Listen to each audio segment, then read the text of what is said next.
Hey guys, I'm here in the front seat of the BYD Seagull. We're gonna go for a little drive here around Suzhou. It's kind of crazy being in the front seat of this thing. People are very obsessed with this car. It's only $10,000 US, yet it's China's best-selling car.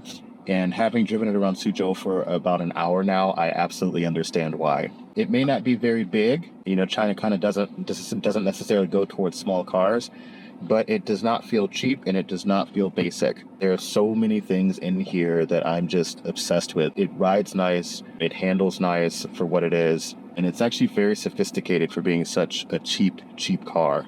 I see why BYD is killing the game here in China and why so many brands are scared of what this brand can do. I think with a few alterations, just a few changes, maybe firm up the suspension a little bit and get the steering a little tighter, this would be a very saleable car anywhere in the world. I know it's already in Latin America as the Dolphin Mini, but I can absolutely see this doing really well in Europe. The Seagull's not a very big car. I would say in the United States, it'd probably be about the same size as a Chevrolet Spark EV.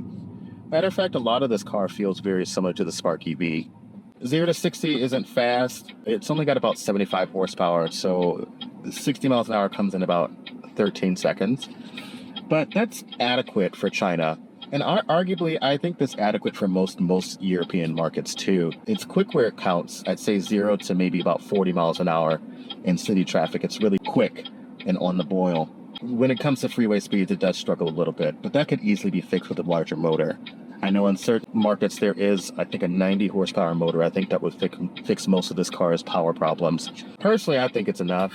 Yeah, I used to drive an iMeave every day, so this thing feels pretty sprightly by comparison. Otherwise, it's a very charming car. I can see why so many people inside and outside of China go so crazy over this thing.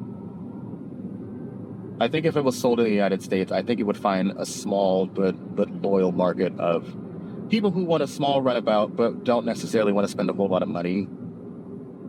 I don't think it's necessarily in the same league as a Mini or even the Firefly that I drove earlier on this trip. But for being a basic, non-luxury oriented car, this thing feels fantastic. Like even the software is a significant upgrade from the last time I've been in a BYD. Like just look at this. It rolled all the windows down in the car. And then with a similar button, I can roll them back up. Very interesting. This car makes sense in China, and I think it makes sense in most of the world.